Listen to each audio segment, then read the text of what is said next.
Hello guys. Welcome to Top Anime Sensei. This video is the continuation video after a private meeting, so if you have not watched it, then please watch it. The link is in the description. So without any further delay, let's start. But before we start, please like, subscribe and press the bell icon for more updates. Furthermore, due to the civil unrest in the Kingdom of Bloomend, the civilians' own stores went into circulation on the market. Fear inspired by food shortages was the most terrifying. Such resentment would be directed towards the people who started the war. These ignorant people who didn't know any better would simply push all responsibility to DemonLord Rimuru. To Mariabelle, it was child's play to execute this plan. But she had doubts. No good, this won't work. You can't transport rations with magic. That's common sense, but that DemonLord may make it a reality. He used fresh ingredients during the night feast, there is no doubt about it. Moreover, he also had connections with major figures such as Dwarven King Gazel and the Emperor of Sarian, Elmesia.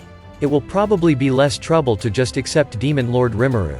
If she were to oppress the smaller nations via food shortages, it might give DemonLord Rimuru a chance to provide food support. To threaten her opponents in such a way, if she failed, she would become the second Duke Muse. If I were to continue the unsuccessful plan from last time, he may retaliate in some way. This was Mariabelle's conclusion. She wasn't so narcissistic to think she could just come up with the best plan on the spot. All she could do was to quietly and cautiously do what she was able to. As such, all that was left for her was the carrot. If we were to give them the carrot, I would first need to meet him and discuss an alliance, as long as we can agree on conditions. No, this won't work. I can't back down now. I am Mariabelle of Greed. Even if my opponent is a demon lord, I can still dominate him. I must do this, Mariabelle thought to herself. Her unique skill, Greed, had the power to bend her subject to her own will. First, she would control her target's desire and then let her target do as she commanded. Just like what she had done to Yuki, Mariabelle began to control others without them knowing. There were, in fact, two ways she could achieve this. The first way, using her own desires to overcome the desires of her subject, leading the two to agree on a goal and therefore, turn her opponent into her ally. As for the drawback of this method, it was that it could only be activated in conversation-length interactions. It was like a toxin with a delayed effect, which meant she needed to try multiple times in order for such an opportunity to emerge. However, it was difficult to avoid raising suspicion since, in the eyes of others, lasting conversations might appear unnatural. In addition, not only did she need to find the right timing for these conversations, but the amount of desire she could insert into others' minds was also limited. She needed patience to slowly achieve her goal in this way. The second method worked much faster. She simply used her unique skill, Greed, to forcefully dominate her target. It didn't take as much time, as she could directly inject all the desire required and completely destroy her targets while turning it into a walking puppet. But this technique was too dangerous. Depending on the extent of her target's desire, it might take different lengths of time. Even if it were for just a few seconds, for someone as strong as DemonLord Rimuru, it would be enough time for him to kill Mariabelle. It could be compared to how the young Mariabelle aborted the idea when she met Granbelle. She would need everything prepared in order to execute this method. It was to be expected from a skill that originated from humans' fundamental desires. No one could resist it. The problem lay with the amount of time needed, as well as the extent of one's desire.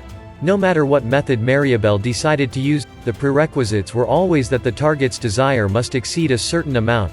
The greater their desires were, the easier it was for Mariabelle to manipulate them. But if her target had too little desire?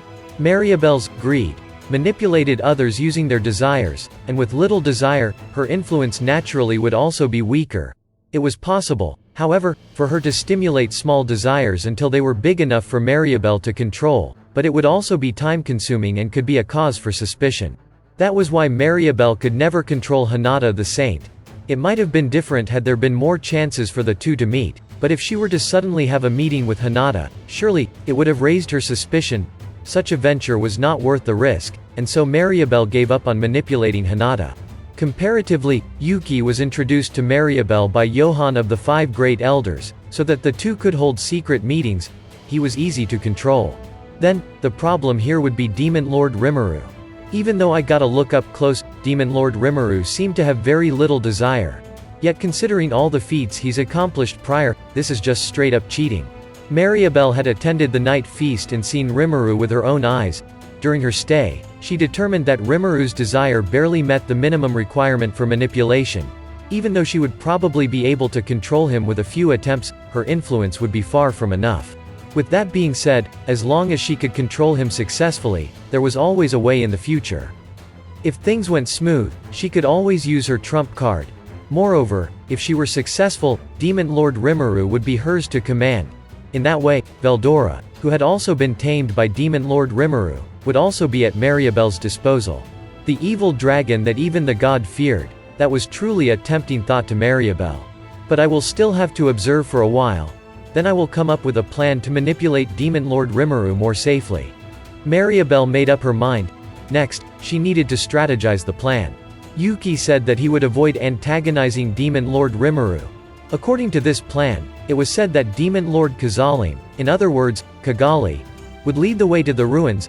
There seemed to be some dangerous facilities inside the ruins, but she planned to guide them safely without stirring up any trouble.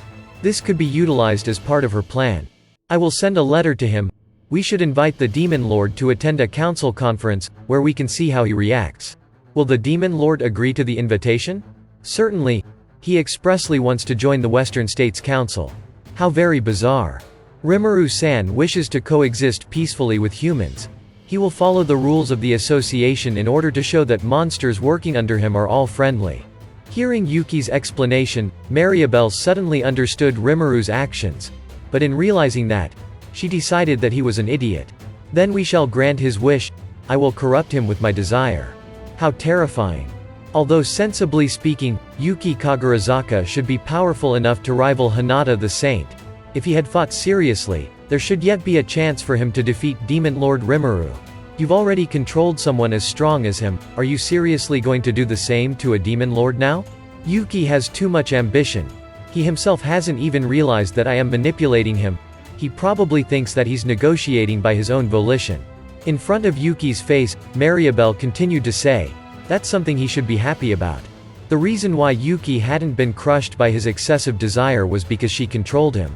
Yuki, on the other hand, was silent, completely ignoring whatever Mariabelle just said. That was how perfect Mariabelle's control was. DemonLord Rimuru probably will be none the wiser. Mariabelle, wouldn't he be like an infant in front of you? By the way, are you sure your control is flawless? What does that mean? Mariabelle glared at him coldly. Nothing. I'm just worried that someone may crack your control, Johann answered rather nervously. Your fears are unfounded.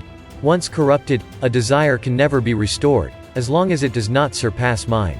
Mariabelle was greed personified, and even manifested the unique skill, greed. There was probably no other man in this world that possessed greater desire than her.